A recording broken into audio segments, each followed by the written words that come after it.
UPSC, KPSC ಅಥವಾ IBPSC ಇಂಥ exams ಏನಾಗುತ್ತಲ್ಲ, ಅದು ರಿಯಲ್ ಟೈಮಲ್ಲಿ ಕ್ವಶನ್ ಸೆಟ್ ಮಾಡ್ತಾರೆ. ಸಾಮಾನ್ಯವಾಗಿ ನಾಳೆ ಎಕ್ಸಾಮ್ ಅಂದರೆ ಇವತ್ತು ಕ್ವಶನ್ ಪೇಪರ್ ಮಿಡ್ ನೈಟ್ಗೆಲ್ಲ ರೆಡಿ ಆಗುತ್ತೆ. ಅದು ನನ್ನ ಏನು ನಡೀತು ಮಾರ್ಕೆಟಲ್ಲಿ, ಸೊಸೈಟಿಯಲ್ಲಿ, ದೇಶದಲ್ಲಿ, ವಿದೇಶದಲ್ಲಿ ಅಂತ ಅಪ್ಡೇಟೆಡ್ ಇನ್ಫಾರ್ಮೇಶನ್ ತಗೋಬೇಕು. ಅಫೋರ್ಡಬಿಲಿಟಿ. ಹೌದು. ಈಗ ಈಗಿರೋ ಪ್ರೆಸೆಂಟ್ ಸಿನಾರಿಯೋಸ್ ತಗೊಂಡ್ರೆ ಎಜುಕೇಶನ್ ಅನ್ನೋದು it has become way too costly. ಹೌದು. ನಾನು ಕಳೆದ 35 ವರ್ಷಗಳ ಹಿಂದೆ ನಾನು ಕೂಡ ಒಂದು IAS ಆಸ್ಪಿರೆಂಟೆ. ಹಾಗಾಗಿ ನನಗೆ ತುಂಬ ಒಂದು ಆಸಕ್ತಿ ಇತ್ತು. IAS ಆಫೀಸರ್ ಆಗಬೇಕು, ದೇಶಕ್ಕೆ ಸೇವೆ ಮಾಡಬೇಕು ಅನ್ನೋದು ಇತ್ತು. ಎಲ್ಲ answer appear to be correct, but only one answer may be nearer to the right one. ದೇಶ ಅನ್ನೋದು, ಸೊಸೈಟಿ ಅನ್ನೋದು it is combination of every one. Correct. ಇವಾಗ ನೀವೊಬ್ಬರೇ ನನಗೆ ಒಂದು ಸೊಸೈಟಿಗೆ ಸರ್ವಿಸ್ ಮಾಡಬೇಕು ಅಂತ ಒಬ್ಬರು ಮಾಡಿದ್ರೆ ಅದಾಗೋದಿಲ್ಲ. ಫೇಲ್ಯೂರ್ ಅಂದರೆ it is a redirection, it is not an rejection. Most important over confidence,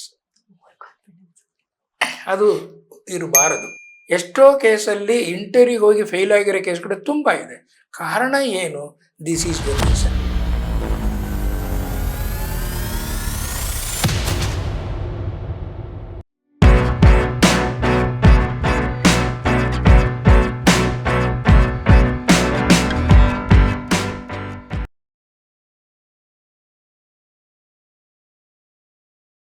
ಎಲ್ಲರಿಗೂ ನಮಸ್ಕಾರ. ಮೈ ಡ್ರಾಪ್ ಕಾರ್ಯಕ್ರಮಕ್ಕೆ ಆತ್ಮೀಯವಾದ ಸ್ವಾಗತ. ಇವತ್ತಿನ ಎಪಿಸೋಡ್ನಲ್ಲಿ ನಾವು ಡಾಕ್ಟರ್ ಆರ್ ಚಂದ್ರಮೂರ್ತಿ ಅವರು, founder and CEO of We Explore Academy ಅವರೊಂದಿಗೆ ಮಾತುಕತೆಯನ್ನು ನಡೆಸ್ತಿದ್ದೀವಿ. ಸೊ ಈ complete episode firstly it will be pro tips for aspirants. ನಿಮ್ಮ ಸಿವಿಲ್ ಸರ್ವಿಸ್ ಎಕ್ಸಾಮ್ನ ಕ್ರ್ಯಾಕ್ ಮಾಡೋದಕ್ಕೆ pro tips, skill set, and then we are gonna crack the main reason behind the quality education. Quality education ಅಂದ್ರೆ ಏನು, ಯಾವ ಥರ ಇರುತ್ತೆ, and ನಿಮ್ಗೊಂದು thought ಇದ್ರೆ ಸಾಕಾಗಲ್ಲ. ಆ ಥಾಟಿಗೆ ನೀವೊಂದು ಫ್ರೇಮ್ ವರ್ಕ್ ಡೆವಲಪ್ ಮಾಡಿ ಅದನ್ನ ಹೇಗೆ ಎಕ್ಸಿಕ್ಯೂಟ್ ಮಾಡೋದ್ರ ಬಗ್ಗೆನೂ ಸರ್ ನಿಮಗೆ ತಿಳಿಸ್ತಾರೆ. So Chandramurthy sir is a person who is driven with a vision. ತಡ ಮಾಡದೆ ಎಪಿಸೋಡ್ ಅನ್ನು ಶುರು ಮಾಡೋಣ. ಸರ್ ನಮಸ್ಕಾರ sir, welcome to my drop. ನಮಸ್ಕಾರ sir. Firstly thank you so much, ನಿಮ್ಮ ಟೈಮ್ ನಮಗೆ ಕೊಟ್ಟು ಇವತ್ತು ಈ ಎಪಿಸೋಡ್ ರೆಕಾರ್ಡ್ ಮಾಡಲಿಕ್ಕೆ ಪರ್ಮಿಷನ್ ಕೊಟ್ಟು. So I am very much happy to invite you on my show sir. ನನಗೆ ಕೂಡ ಅದೇ ಥರನೇ ನಮ್ಮ ಸಂಸ್ಥೆ ವತಿಯಿಂದ ನಿಮಗೆ ಧನ್ಯವಾದಗಳು. ನಿಮ್ಮ ಇಂಟ್ರೆಸ್ಟ್ ನಮ್ಮ ಸಂಸ್ಥೆ ಮೇಲೆ ಇರತಕ್ಕಂಥ ಒಂದು ವಿಷಯ ನೋಡಿ ನಾನು ತುಂಬ ಖುಷಿಯಾಗಿದೆ, ಹೆಮ್ಮೆ ಆಗಿದೆ. ಧನ್ಯವಾದಗಳು. ಹೇಗೆ? Thank you sir. ಸರ್ ಇತ್ತೀಚೆಗೆ ನಾನು ನಿಮ್ಮ ಪ್ರೊಫೈಲ್ ಬಗ್ಗೆ ಮತ್ತು ನಿಮ್ಮ ಬಗ್ಗೆ ಒಂದು ಸ್ವಲ್ಪ ಡೀಟೇಲಾಗಿ ನಾನು ರಿಸರ್ಚ್ ಮಾಡ್ತಿದ್ದಾಗ ಒಂದು ಪಾಯಿಂಟ್ ನನಗೆ ತುಂಬ ಇಂಟ್ರೆಸ್ಟ್ ಅನಿಸಿದ್ದು ದೇಶಭಕ್ತಿ. ಸೊ ಸರ್ವಿಂಗ್ ದ ನೇಷನ್ ಅನ್ನೋದು ನಿಮ್ಮ ಪರ್ಸ್ಪೆಕ್ಟಿವ್ ಇಂದ what is the real service to the nation sir? ತುಂಬ ಒಳ್ಳೆ ಪ್ರಶ್ನೆ ಕೇಳಿದಿರಿ. ದೇಶ ಅನ್ನೋದು ವಿಶಾಲವಾದದ್ದು. ಈ ದೇಶವನ್ನು ನಾವು ಪ್ರೊಟೆಕ್ಟ್ ಮಾಡಬೇಕಾದ್ರೆ ದೇಶನ ಫಸ್ಟ್ ಫ್ರಂಟಲ್ಲಿ ಇಡಬೇಕು. Then comes the personal. ಈ ಪಬ್ಲಿಕ್ ಸರ್ವಿಸ್ ಅಂತ ಹೇಳಿದಾಗ ಆಫೀಷಿಯಲ್ಸ್, ಅಡ್ಮಿನಿಸ್ಟ್ರೇಟಿವ್ ಆಫೀಸರ್ಸ್ ಇದ್ದಾರಲ್ಲ, IAS ಇರ್ಬೋದು, IAS IPS ಇರ್ಬೋದು, ಬೇರೆ ಯಾವುದೇ ಥರದ ಹುದ್ದೆಯಲ್ಲಿ ಇರೋರು ಕೂಡ ಪ್ರೊಫೆಷನಲ್ ಇದ್ದಾಗಲೂ ಕೂಡ ದೇಶನ ಫಸ್ಟ್ ಫ್ರಂಟಲ್ಲಿ ಇಟ್ಕೊಂಡೇ ಅವರು ಸೇವೆ ಮಾಡಬೇಕು. ಆ ಒಂದು ನಿಟ್ಟಿನಲ್ಲಿ ನನಗೆ ಯಾವಾಗಲೂ ಸರ್ವಿಸ್ ಅಂದ ತಕ್ಷಣ ದೇಶನೇ ನಾನು ಕಾಣೋದು. Yes sir. ಬಿಕಾಸ್ ಎಷ್ಟೇ ಕೆಲಸ ಮಾಡಿದ್ರು ಯಾರೇ ಆಗಿರ್ಬೋದು, ದೇಶ ಅನ್ನೋದು, ಸೊಸೈಟಿ ಅನ್ನೋದು it is combination of every one. Correct. ಇವಾಗ ನೀವೊಬ್ಬರೇ ನನಗೆ ಒಂದು ಸೊಸೈಟಿಗೆ ಸರ್ವಿಸ್ ಮಾಡಬೇಕು ಅಂತ ಒಬ್ರು ಮಾಡಿದ್ರೆ ಅದಾಗೋದಿಲ್ಲ. ಸೊ ಎಲ್ಲರಿಗೂ ಆ ಎಲಿಮೆಂಟ್ ಅನ್ನೋದು ಇರಲೇಬೇಕು ಅನ್ಸುತ್ತೆ ಸರ್. ಖಂಡಿತ ಖಂಡಿತ. ಸರ್, ಮತ್ತೆ ನಿಮ್ದು ವಿ ಎಕ್ಸ್ಪ್ಲೋರ್ ಅಕಾಡೆಮಿ ಅಂತ ನೀವು ಒಂದು ಅಕಾಡೆಮಿ ಓಪನ್ ಮಾಡಿದ್ದೀರಾ. It is a complete initiative by your self. So ಆ ಅಕಾಡೆಮಿ ಓಪನ್ ಮಾಡಲಿಕ್ಕೆ ನಿಮಗೆ ಪ್ರೇರಣೆ ಏನು ಬಂತು ಸರ್? ನಾನು ಕಳೆದ 35 ವರ್ಷಗಳ ಹಿಂದೆ ನಾನು ಕೂಡ ಒಂದು IAS ಆಸ್ಪಿರೆಂಟೆ. ಹಾಗಾಗಿ ನನಗೆ ತುಂಬ ಒಂದು ಆಸಕ್ತಿ ಇತ್ತು. IAS ಆಫೀಸರ್ ಆಗಬೇಕು, ದೇಶಕ್ಕೆ ಸೇವೆ ಮಾಡಬೇಕು ಅನ್ನೋದು ಇತ್ತು. ಕಾರಣಾಂತರ ನಾನು ಅದನ್ನು ಹುದ್ದೆಗೆ ಹೋಗ್ಲಿಕ್ಕೆ ಆಗಲಿಲ್ಲ. ದೆನ್ ಮತ್ತೆ ನಾನು ಸೆಂಟ್ರಲ್ ಗೌರ್ಮೆಂಟಲ್ಲಿ ಎಂಪ್ಲಾಯ್ಮೆಂಟಿಗೆ ಸೇರಿದ್ದೆ. ಅದು ಕೂಡ ಒಂದು ದೇಶ ಸೇವೆನೇ. ಅಕ್ರಾಸ್ ದ ಕಂಟ್ರಿ ನಾನು ಕೆಲಸ ಮಾಡಿದ್ದೀನಿ. ಎಲ್ಲ ಕಡೆ ಕೆಲಸ ಮಾಡುವಾಗ ನೀನು IAS ಮತ್ತು ಈ KS ಆಫೀಸರ್ ಒಟ್ಟಿಗೆ ಕೆಲಸ ಮಾಡೋ ಸಂದರ್ಭಗಳು ಎಷ್ಟೋ ಕಡೆ ಬಂದಿದೆ ನನಗೆ. ಪ್ಲಸ್ ನನ್ನ ಒಂದು ಸೇವೆನೇ ನೋಡಿ ನಮ್ಮ ಕರ್ನಾಟಕ ಸೆರಿಕಲ್ಚರ್ ಡಿಪಾರ್ಟ್ಮೆಂಟಲ್ಲಿ ಆನ್ ಡೆಪ್ಯುಟೇಷನ್ ಮ್ಯಾನೇಜಿಂಗ್ ಡೈರೆಕ್ಟರಾಗಿ ಕಳಿಸಿದ್ರು. ಆ ಟೈಮಲ್ಲಿ ನನಗೊಂದು ಮತ್ತೆ 30 years ಬ್ಯಾಕ್ ನಾನು ಏನು ಸಿಕ್ಕಲಿಲ್ಲ ಅದು ಮನಸ್ಸಿಗೆ ಒಂದು ತಟ್ಟಿತು. ನಾನು ಕೂಡ ಒಂದು ಸರ್ವೆಂಟಾಗಿ ಆಗಬೇಕಿತ್ತಲ್ಲ. ಈಗ ನಾನು ವಿತೌಟ್ ಎನಿ ಸಚ್ ಟ್ಯಾಗ್ ಈಗ ಒಂದು ಸೇವೆ ಮಾಡುವಂಥದ್ದು ಅವಕಾಶ ಸರ್ಕಾರ ಕೊಟ್ಟಿದೆ. ಆ ಉದ್ದೇಶ ಇಟ್ಟುಕೊಂಡು ನಂದಾದ ಒಂದು ಸಂಸ್ಥೆನೂ ನಾನು ಪ್ರಾರಂಭ ಮಾಡಿದ್ರೆ ಎಷ್ಟೋ ವಿದ್ಯಾರ್ಥಿಗಳು ವಿದ್ಯಾರ್ಥಿನಿಯರು ಇದರ ಒಂದು ಆಸಕ್ತಿ ಆಸೆ ಇಟ್ಕೊಂಡು ಇರೋರಿಗೆ ಪ್ರೋತ್ಸಾಹ ಕೊಟ್ಟು ಅವರು ದೇಶಭಕ್ತಿಯಿಂದ ಬೆಳೆಸಬಹುದು ಅನ್ನೋದು ಒಂದು ಆಸೆಯಿಂದ ಇದನ್ನು ಪ್ರಾರಂಭ ಮಾಡಿದ್ದೀನಿ. Correct sir. ಬೇಸಿಕ್ ಆಗಿ you are shaping the future generation ಅಂತ ಹೇಳ್ಬೋದು. ಸ್ವಲ್ಪ ಮಟ್ಟಕ್ಕೆ ಓಷನ್ ವಿಶಾಲವಾದದ್ದು, ನನ್ನ ಸೇವೆ ಅಳಿಲು ಸೇವೆ. ಹೌದು ಹೌದು ಸರ್, ಹೌದು ಸರ್. ನಿಮ್ಮ ಪ್ರಕಾರ ನೀವು ಹೇಳ್ದಂಗೆ ದೇಶಭಕ್ತಿ ಒಂದು, serving the nation, standing as a front line warrior. ಇನ್ನೊಂದು ಅದರ್ ದ್ಯಾನ್ ದಟ್, ಈಗ ಸಿಟಿಸನ್ಸ್ ಆಗಿರಬಹುದು, how can they show their love towards nation by doing something good? Different ಆಗಿ ಏನ್ ಮಾಡ್ಬೋದು? ಮತ್ತೆ ಇದು ಇನ್ನೊಂದು ಒಳ್ಳೆ ಪ್ರಶ್ನೆ ಕೇಳ್ತಾ ಇದ್ದೀರಿ. ದೇಶಭಕ್ತಿ ಅನ್ನೋದು ಬರೀ ಮಾತಿನಲ್ಲಿ ಬರೀ ಹೇಳೋದ್ರಲ್ಲಿ ಆಗೋದಿಲ್ಲ. ಕರೆಕ್ಟ್. ಅದನ್ನ ಪಾಲನೆ ಮಾಡಬೇಕು. ಏನು ಪಾಲನೆ ಮಾಡಬೇಕಂತ ಹೇಳಿದ್ರೆ ನೋಡಿ, ಒಂದು ವಚನ ನೀವು ಕೇಳಿ ಬಂದಿರ್ತೀರಿ ನಮ್ಮ ಭಗವದ್ಗೀತೆಯಲ್ಲಿ, ಕರ್ಮಣ್ಯವಾದಿಕೆ ರಸ್ತು ಮಹಾಫಲೆ ಕಡಚನ ಅಂತ. ಅಂದರೆ ಕರ್ತವ್ಯನ ಮಾಡು, ಮಹಾಫಲೇಶು ಕಡಚನ. ಅಂದರೆ ನೀವು ಬರತಕ್ಕಂಥ ಫಲಗಳನ್ನ ಎಕ್ಸ್ಪೆಕ್ಟ್ ಮಾಡಬಾರ್ದು. ಅಲ್ಲಿ ಮಾಡಿದಾಗ ಏನಾಗುತ್ತೆ, ಅದು ಸೆಲ್ಫಿಶ್ನೆಸ್, ಬಿಸ್ನೆಸ್ ಆಗುತ್ತೆ. ಬಿಸ್ನೆಸ್ ಇಲ್ಲದೇ ಮಾಡ್ತೀರಿ ಅಂತ ಹೇಳಿದ್ರೆ ಎಥಿಕ್ಸ್ ಆಗುತ್ತೆ. ನೀವು ಎಥಿಕ್ಸ್ ಇಟ್ಟುಕೊಂಡು ನಿಮ್ಮ ಪ್ರಿವಿಲೇಜಸ್ ಏನಿದೆಯೋ ಅದನ್ನು ಪಡ್ಕೊಂಡು ಮಾಡಿದಾಗ ಖಂಡಿತ ಸರ್ಕಾರಿ ನೌಕರಿ ಇರ್ಬೋದು, ಸರ್ಕಾರಿ ನೌಕರಿ ಅಲ್ಲದೇ ಇರತಕ್ಕಂಥ ಸಿಟಿಸನ್ಸ್ ಕೂಡ ದೇಶಕ್ಕಾಗಿ ಒಂದು ಒಳ್ಳೆ ಕೆಲಸಗಳನ್ನ ಮಾಡ್ಬೋದು ಅಂತ ನಂಬಿಕೆ ನನ್ನಲ್ಲಿದೆ. ಎಸ್ ಸರ್, ಅದು ತುಂಬಾ ನಿಸ್ವಾರ್ಥದಿಂದ ಮಾಡೋದು ಅನ್ನೋದು ಇಂಪಾರ್ಟೆಂಟ್. ಎಥಿಕ್ಸ್, ಎಕ್ಸ್ಪೆಕ್ಟೇಷನ್ಸ್ ಇಲ್ಲೇ ಮಾಡೋದು. ಎಕ್ಸ್ಪ್ರೆಷನ್ ಇಟ್ಕೊಂಡಾಗ ಏನಾಗುತ್ತೆ, ಅದು ಖಂಡಿತ ಬಿಸ್ನೆಸ್ ಆಗ್ಬಿಡುತ್ತೆ, ಸೇವ್ ಆಗೋದೇ ಇಲ್ಲ. ಹಾಗಾಗಿ ಆ ಒಂದು ಉದ್ದೇಶ ನನ್ನಲ್ಲಿದೆ. ಪರ್ಸೆಪ್ಷನ್ ಡಿಫ್ರೆಂಟ್ ಆಯ್ತು ನೀವು ಹೇಳಿದ್ಮೇಲೆ. ಸರ್, ಈಗ ಮಾತಾಡ್ತಿದ್ದಂಗೆ ನಾವು ಎಥಿಕ್ಸ್ ಬಗ್ಗೆ ಮಾತಾಡಿದ್ವಿ. So and you more emphasise on ethics and integrity ಜಾಸ್ತಿ. ಸೊ ಈಗ ಒಬ್ಬರು ಕ್ಯಾಂಡಿಡೇಟ್ UPSC ಆಗಿರಬಹುದು, KSC ಆಗಿರ್ಬೋದು, ಅವ್ರು ಯಾವುದಾದ್ರೂ ಒಂದು ಕಾಂಪಿಟೇಟಿವ್ ಎಕ್ಸಾಮ್ನ ಅವರು ಕ್ಲಿಯರ್ ಮಾಡಬೇಕು ಅಂದರೆ how important is this ethics and integrity sir? ನಮ್ಮ ದೇಶದಲ್ಲಿ ಈಗ ಕಾನ್ಸ್ಟಿಟ್ಯೂಷನ್ ತಗೊಂಡಾಗ ಸಾಕಷ್ಟು ಲಾಸ್ ಇದೆ. ಕಾನೂನುಗಳು, ಕಾನೂನನ್ನ ನಾವು ಪಾಲನೆ ಮಾಡದೇ ಇದ್ದಾಗ ನೀವು ಎಥಿಕ್ಸ್ನ ಸಂಪೂರ್ಣವಾಗಿ ನೀವು ಫಾಲೋ ಮಾಡ್ತಿಲ್ಲ ಅಂತಲೇ ಅರ್ಥ. ಹಾಗಾಗಿ ಕಾನೂನು ಇಟ್ಕೊಂಡು ನೀವು ಒಂದು ನೌಕರಿ ಇರ್ಬೋದು, ಇಲ್ಲ ಅಂತ ಹೇಳಿದ್ರೆ ಅವನು ಸಾಮಾನ್ಯ ಒಂದು ಪ್ರಜೆಯಾಗಿರ್ಬೋದು, ಕಾನೂನು ಅಡಿಯಲ್ಲಿ ಕೆಲಸ ಮಾಡಿದಾಗ ಮಾತ್ರ ಎಥಿಕ್ಸ್ನ ನೀವು ಸಕ್ಸಸ್ಫುಲ್ ಆಗಿ ತರೋಕ್ಕಾಗತ್ತೆ. ಬರೀ ಎಥಿಕ್ಸ್ನೇ ಮಾಡ್ಕೊಂಡು ಹೋದಾಗ ನೀವು ಸೇವೆ ಮಾಡೋಕ್ಕಾಗಲ್ಲ. ಸಮ್ಟೈಮ್ಸ್ ಎಥಿಕ್ಸ್ ಜೊತೆಲಿ ಇಂಟಿಗ್ರಿಟಿ ತುಂಬ ಮುಖ್ಯ ಆಗುತ್ತೆ. ಅಂದರೆ ಅವನು ಅರ್ಹನಾಗಿರಬೇಕು. ಪ್ರಿವಿಲೇಜಸ್ ಇದೆ ಇಲ್ಲಂತಿಲ್ಲ, ಇಂಟಿಗ್ರಿಟಿ ಇಲ್ಲದೆ ಎಥಿಕ್ಸ್ ಮಾಡೋಕ್ಕಾಗಲ್ಲ, ಎಥಿಕ್ಸ್ ಇಲ್ಲದೆ ಇಂಟಿಗ್ರಿಟಿ ಮಾಡೋಕ್ಕಾಗಲ್ಲ. ಇಟ್ ಈಸ್ ಆ್ಯಂಡ್ ನಾನ್ ಇರಲೇಬೇಕಾಗುತ್ತೆ. ಎಥಿಕ್ಸ್ ಜೊತೆಗೆ ಇಂಟಿಗ್ರಿಟಿ ಸೇರಿ ಮಾಡಿದಾಗ ಮಾತ್ರ ಅವನ ಸೇವೆ ಮಾಡಲಿಕ್ಕೆ ಸಾಧ್ಯ ಆಗುತ್ತೆ ಅಂತ ನನ್ನ ನಂಬಿಕೆ ಇದೆ. Okay okay okay. ಆ್ಯಂಡ್ ನಿಮ್ಮದು ವಿ ಎಕ್ಸ್ಪ್ಲೋರ್ ಅಕಾಡೆಮಿ ಅಂತ ಏನು ಹೇಳಿದ್ವು ಆಗಲೇ, how is it different sir? ಎಷ್ಟೋ ಕೋಚಿಂಗ್ ಇನ್ಸ್ಟಿಟ್ಯೂಷನ್ಸ್ ಅನ್ನೋದು ಇತ್ತೀಚೆಗೆ ಜಾಸ್ತಿ ಆಗಿದೆ. ಸೊ ನಿಮ್ಮ ಅಕಾಡೆಮಿ ಏನು ಡಿಫ್ರೆಂಟ್ ಆಗಿದೆ? ಇಫ್ ಅನ್ ಆಸ್ಪೈರೆಂಟ್ ನಿಮ್ಮ ಅಕಾಡೆಮಿಗೆ ಬಂದು ಜಾಯಿನ್ ಆದ್ರು ಅನ್ಕೊಳ್ಳಿ, so what can they expect from that? ಇಲ್ಲಿ ನಾವು ತುಂಬ ಯೋಚನೆ ಮಾಡತಕ್ಕಂಥ ಅಂಶ ತುಂಬಾ ಇದೆ. ಆಸಕ್ತಿ, ಒಂದು ಆಸೆ ಇರ್ಬೋದು. ಈ ಸರ್ಕಾರಿ ನೌಕರಿಯಲ್ಲಿ ನಾವು ಹೋಗಬೇಕು, ಈ ಥರದ ಉನ್ನತ ಪೊಸಿಷನ್ IAS ಆಗಬೇಕು, ಇಲ್ಲ IPS ಆಗಬೇಕು, ಇಲ್ಲ SSCಯಲ್ಲಿ ಎನ್ಫೋರ್ಸ್ಮೆಂಟ್ ಡೈರೆಕ್ಟರಲ್ಲಿ ಒಂದು ಹೈಯೆಸ್ಟ್ ಪೊಸಿಷನ್ಸ್ಗೆ ಹೋಗಬೇಕು ಅನ್ನೋ ಆಸಕ್ತಿ ತುಂಬ ಇರುತ್ತೆ. ಇಲ್ಲಂತ ತಪ್ಪಲ್ಲ ಅದು. ಅಟ್ ದ ಸೇಮ್ ಟೈಮ್ ನಾನು ನೋಡಿದ ಮಟ್ಟಿಗೆ ನಾನು ಡೆಲ್ಲಿಯಲ್ಲಿ ಕೂಡ ಕನಿಷ್ಠ ಒಂದು 16 ಇನ್ಸ್ಟಿಟ್ಯೂಷನ್ಸನ್ನು ವಿಸಿಟ್ ಮಾಡಿ ಬಂದಿದ್ದೇನೆ. ಓಕೆ. ಒಂದು ಕ್ಲಾಸ್ ರೂಮಲ್ಲಿ 1500 ಜನ ಕೂಡ ಸ್ಟೂಡೆಂಟ್ಸ್ ಇದ್ದಾರೆ. ಅವರು ಹೇಗೆ ಅವರು ಅಲ್ಲಿ ಕಲಿತಾರೆ, ಅಥವಾ ಈ ಒಂದು ಹುದ್ದೆಗೆ ಹೋಗ್ಲಿಕ್ಕೆ ಕೋಚಿಂಗ್ ಇಂಪಾರ್ಟೆಂಟ್ ಇದೆಯಾ, ಸೆಲ್ಫ್ ಸ್ಟಡಿಯಲ್ಲಿ ಆಗುತ್ತಾ, ಅಥವಾ ಏನು ಇವ್ರಿಗೆ ಕಾಡ್ತಾ ಇದೆ? ಈಗ ಫಾರ್ ಎಕ್ಸಾಂಪಲ್ ನಾನು ಹೇಳೋದು, ದೇಶದಲ್ಲಿ ಒಂದು ಸಲಕ್ಕೆ ಅವರು ಕಾಲ್ಫರ್ ಮಾಡಿದ್ರೆ ಮ್ಯಾಕ್ಸಿಮಮ್ ಒಂದು 1200 ಹುದ್ದೆಗಳಿಗೆ ಮಾತ್ರ ಕಾಲ್ಫರ್ ಮಾಡ್ತಾರೆ. ಅಪ್ಲೈ ಮಾಡೋರು ಎಷ್ಟು ಜನ ಮಾಡ್ತಾರೆ? May be 10 lakh. 10 lakh ಅಲ್ಲಿಗೆ ಅವ್ನು ಬರೀ 1000 ಮಾಡಿದ್ರೆ 1:1 lakh ಅಲ್ವಾ? ಅದು ಇಟ್ ತುಂಬ ಕಷ್ಟ ಅದು.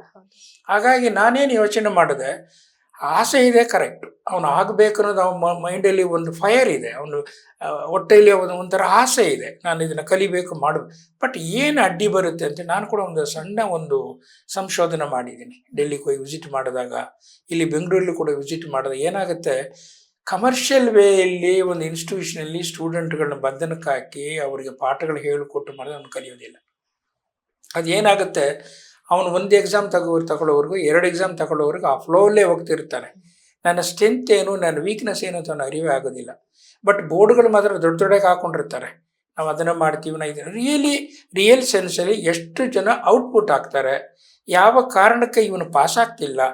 ಒಂದು ವೇಳೆ ಪ್ರಿಲಿಮ್ಸಲ್ಲಿ ಹೋಗಿ ಮೈನ್ಸ್ ಹೋಗ್ತಾನೆ, ಮೈನ್ಸಲ್ಲಿ ಹೋಗಿ ಮತ್ತೆ ಅವನು ಇಂಟರ್ವ್ಯೂಗೆ ಹೋಗ್ತಾನೆ, ಅಲ್ಲಿ ಸಕ್ಸಸ್ ಆಗಲ್ಲ. ಏನು ಕಾರಣ ಅಂತ ನೋಡಿದಾಗ purely this required in addition to the cognitive level ಏನು ಹೇಳ್ತೀವಿ ಇಂಟೆಲಿಜೆನ್ಸ್ ಜೊತೆಯಲ್ಲಿ ಅವನಿಗೆ ಬೇಕಿರತಕ್ಕಂಥ ತಾಳ್ಮೆ, ಪೇಷನ್ಸು, ರೀಸನಿಂಗು, ಆ್ಯಪ್ಟಿಟ್ಯೂಡ್, ಆ ಟೈಮಲ್ಲಿ ಆ ರಿಯಾಕ್ಷನ್ ಕೊಟ್ಟು ಅವನು ಏನು ಆನ್ಸರ್ ತುಂಬ ಇಂಪಾರ್ಟೆಂಟ್.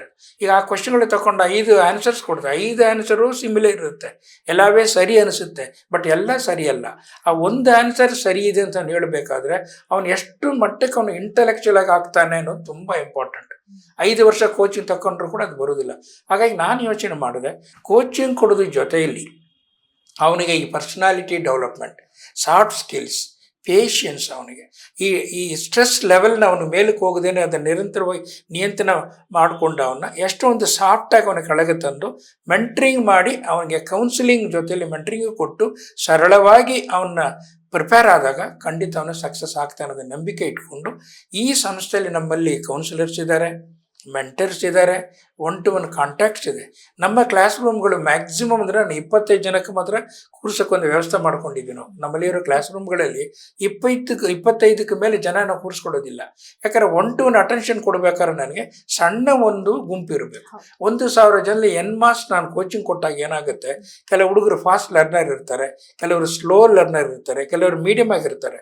ಅವ್ರನ್ನ ಗುರ್ತು ಮಾಡಿ ನಾನು ಅವನಿಗೆ ಮೆಂಟ್ರಿಂಗ್ ಮಾಡಿ ಅವನು ಒಂದು ಅಟೆಂಪ್ಟಲ್ಲಿ ಪಾಸಾಗಿ ಅವನ ಒಂದು ಆಸೆ ಏನಿದೆಯೋ ಅದನ್ನು ಪೂರೈಸಬೇಕಂತ ಹೇಳಿದ್ರೆ 1-to-1 ಅಪ್ರೋಚ್ ಮಾಡುವಂಥದ್ದು ಈ ಸಂಸ್ಥೆಯಲ್ಲಿ ಇರತಕ್ಕಂಥ ಪ್ರಮುಖವಾದ ಒಂದು ಅಂಶ. ಇಲ್ಲಿ ವಿ ಎಕ್ಸ್ಪ್ಲೋರ್ ಅಲ್ಲಿ ಅದೇ ನಮ್ಮ ಹತ್ರ ಇದೆ. Correct sir, because not every one is same. Correct. ಅದು ಅದರ ಜೊತೆಯಲ್ಲಿ ನಮ್ಮ ಸಂಸ್ಥೆ ಈಗ ಇದು ಅರ್ಬನು ಅಲ್ಲ, ಸೆಮಿ ಅರ್ಬನು ಅಲ್ಲ, ರೂರಲ್ ಅಲ್ಲ. ಇಲ್ಲಿಂದ ಒಂದು 4-5 ಕಿಲೋಮೀಟರ್ ರೂರಲ್ ಸ್ಟಾರ್ಟ್ ಆಗುತ್ತೆ. ಅಲ್ಲಿ ಇರೋರ್ತಕ್ಕಂಥ ಮಕ್ಕಳು ಎಲ್ಲ ಬಡ ಮಕ್ಕಳು, ರೈತರ ಮಕ್ಕಳು, ಪ್ಲಸ್ ಲೆಸ್ ಪ್ರಿವಿಲೇಜ್ ಚಿಲ್ಡ್ರನ್ ಇದ್ದಾರೆ. ಅವ್ರಿಗೆ ನಾವು ಒಂದು ಫೆಸಿಲಿಟೀಸ್ ಕೊಟ್ಟಾಗ ಇಲ್ಲಿ ಆಪ್ರೇಷನ್ ಕೂಡ ಈಸಿ ಆಗಬೇಕು, ಹೋಗೋದು ಬರೋದು ಕಮ್ಯುನಿಕೇಷನ್ ಈಸಿ ಆಗಬೇಕು, ಬಸ್ಗಳು ತುಂಬ ಸೌಲಭ್ಯಗಳಿದೆ. ಅವರಿಗೆ ಫೀಸ್ ಸ್ಟ್ರಕ್ಚರ್ಸ್ ಕೂಡ you may not believe it is totally affordable. ಬೇರೆ ಸಂಸ್ಥೆಗಳಲ್ಲಿ ಏನು ಚಾರ್ಜ್ ಮಾಡ್ತಾರೋ ಅದಕ್ಕಿಂತ 50% ಕಡಿಮೆ ದರದಲ್ಲಿ. It is not an commercial institution, it is an service oriented institution and our institution is a registered institution as per the company act ಪ್ರಕಾರ. ನಾವು consultancy ಅಂತ ಮಾಡಿಕೊಂಡು We Explore Academy is a unit of a consultancy services private limited. ಹಾಗಾಗಿ fees ಸ್ಟ್ರಕ್ಚರಲ್ಲಿ ಕೂಡ ನಾವು ಕಡಿಮೆ ದರದಲ್ಲಿ ಕೊಡ್ತಾ ಇದ್ದೀವಿ. ಮೆಂಟ್ರಿಂಗ್ ಇದೆ ನಮ್ಮಲ್ಲಿ, ಕೌನ್ಸಿಲಿಂಗ್ ಇದೆ, ಸಬ್ಜೆಕ್ಟ್ ಎಕ್ಸ್ಪರ್ಟ್ಸ್ ಇದ್ದಾರೆ. ಸಬ್ಜೆಕ್ಟ್ ಎಕ್ಸ್ಪರ್ಟ್ಸ್ ಇಲ್ಲಿವರೆಗೂ ಒಂದು 5-6 ಅಟೆಂಪ್ಟ್ಗಳು ಮಾಡಿರ್ತಾರೆ. ಕೆಲವರು ಗೌರ್ಮೆಂಟ್ ಸರ್ವೆಂಟ್ಸ್ಗಳಾಗಿರ್ತಾರೆ, ಕೆಲವರು ಕಂಟೆಂಟ್ ರೈಟರ್ಗಳಿರ್ತಾರೆ. ಆಲ್ರೆಡಿ ಕೆಲವರು ಈಗ ಪ್ರಾಕ್ಟೀಸ್ ಮಾಡಿರತಕ್ಕಂಥ ವಿದ್ಯಾರ್ಥಿಗಳು ಕೂಡ ನಮ್ಮಲ್ಲಿ ರಿಸೋರ್ಸ್ ಪೀಪಲ್ ಆಗಿ ಇಟ್ಕೊಂಡಿರ್ತೀವಿ. ಹಾಗಾಗಿ ನಮ್ಮ ಸಂಸ್ಥೆ ಬೇರೆ ಸಂಸ್ಥೆಗೆ ವಿಭಿನ್ನವಾಗಿರತಕ್ಕಂಥದ್ದನ್ನು ಹೇಳಕ್ಕೆ ಇಷ್ಟಪಡ್ತೇನೆ. ಅಂಡ್ ಇನ್ನೊಂದು ಇಷ್ಟ ಆಯ್ತು ನೀವು ಹೇಳಿದೇನು ಅಂದ್ರೆ ಅಫೋರ್ಡಬಿಲಿಟಿ. ಹೌದು. ಈಗ ಈಗಿರೋ ಪ್ರೆಸೆಂಟ್ ಸಿನಾರಿಯೋಸ್ ತಗೊಂಡ್ರೆ ಎಜುಕೇಶನ್ ಅನ್ನೋದು it has become way too costly. ಹೌದು. ಸೊ ಒಬ್ಬರಿಗೆ ಒಂದು ಆಸ್ಪರೆಂಟ್ ಅವನಿಗೆ ಇಂಟ್ರೆಸ್ಟ್ ಇರುತ್ತೆ ಓದ್ಬೇಕು ಅಂತ, but it should not be in a level ಓದ್ನ ಅಫೋರ್ಡ್ ಮಾಡಕ್ ಆಗೋದಿಲ್ಲ ಅನ್ನೋ ತರ ಇರಬಾರ್ದು ಅನ್ನೋದು ನಿಮ್ದೊಂದು ಥಾಟ್ ಆಗಿದೆ. ಹೌದು. ಅದರ ಅಡಿಯಲ್ಲಿ ನಿಮ್ಗೆ ಇನ್ನೊಂದು ಮಾಹಿತಿ ಕೊಡಬೇಕಾದ್ರೆ ನೋಡಿ, ಒಂದು ಬ್ಯಾಚಲ್ಲಿ ನಾನು ಈಗಾಗಲೇ ಹೇಳಿದೆ 25 ಜನ ಮ್ಯಾಕ್ಸಿಮಮ್ ತಗೊಳ್ತಾ ಇದ್ದೀವಿ. ಆ 25 ಜನರಲ್ಲಿ ನಾವು ಒಂದು ಟೆಸ್ಟ್ ಮಾಡ್ತೀವಿ. ಆ ಜನರಲ್ಲಿ ಟೆಸ್ಟ್ ಮಾಡಿದಾಗ ಏನಾಗುತ್ತೆ, 100% ಸ್ಕಾಲರ್ಶಿಪ್ ಕೊಟ್ಟು ಫೀಸೇ ಇಲ್ಲದೆ 0% ಒಂದು 5 ಜನ ಕೊಡೋಕ್ಕೆ ಪ್ರಯತ್ನ ಮಾಡ್ತೀವಿ. ದ ರಿಮೈನಿಂಗ್ ಇರತಕ್ಕಂಥ 20 ಜನರಲ್ಲಿ ಇನ್ನು 10 ಜನಕ್ಕೆ 75% ಡಿಸ್ಕೌಂಟ್. ಇನ್ನೂ ಕೆಲವರು ನೆಕ್ಸ್ಟ್ ಇದಾರಲ್ಲ 10 ಜನ, ಅದರಲ್ಲಿ 50% ಕಡೆಗಿರತಕ್ಕಂಥ 25% ಫೀಸನ್ನು ಕೊಟ್ಟು 25 ಜನಕ್ಕೆ ಅಫೋರ್ಡಬಿಲಿಟಿ ಅಂತ ಹೇಳಿದ್ರೆ ಕೆಲವು ಸಾರಿ 0 ಫೀಸ್ ಕೂಡ. ನಮ್ಮ ಉದ್ದೇಶ ಏನಿದೆ, ಕಮರ್ಷಿಯಲ್ ಇನ್ಸ್ಟಿಟ್ಯೂಷನ್ ಅಲ್ವೇ ಅಲ್ಲ, it is an education institution, service oriented institution. ದೇಶದ ಪ್ರಗತಿಗಾಗಿ ಮಾಡತಕ್ಕಂಥ ಕೆಲಸಗಳನ್ನ ಈ ಸಂಸ್ಥೆಯಲ್ಲಿ ಮಾಡ್ತಾ ಇದ್ದೀವಿ. Clearly visible sir. Thank you. Sir, ಈಗ ಎಷ್ಟೋ ಆಸ್ಪಿರೆಂಟ್ಸ್ ಅವ್ರು ಬಂದು ಓದ್ತಾರೆ, ಕೋಚಿಂಗ್ ತಗೊಳ್ತಾರೆ, ಎಲ್ಲ ಮಾಡ್ತಾರೆ, ಬಟ್ ರಿಪೀಟೆಡ್ ಫೇಲಿಯರ್ಸ್ ಅನ್ನೋದು ಫೇಸ್ ಮಾಡ್ತಾರೆ. Not everyone, but there will be some people repeated failures face ಮಾಡಿ ನಾನು ಇದನ್ನ ಸೆಲ್ಫ್ ಡೌಟ್ ಅನ್ನೋದು ಸ್ಟಾರ್ಟ್ ಆಗ್ಬಿಡುತ್ತೆ. ಅಂತವರಿಗೆ ನೀವೇನ್ ಹೇಳಕ್ ಇಷ್ಟಪಡ್ತೀರಾ sir?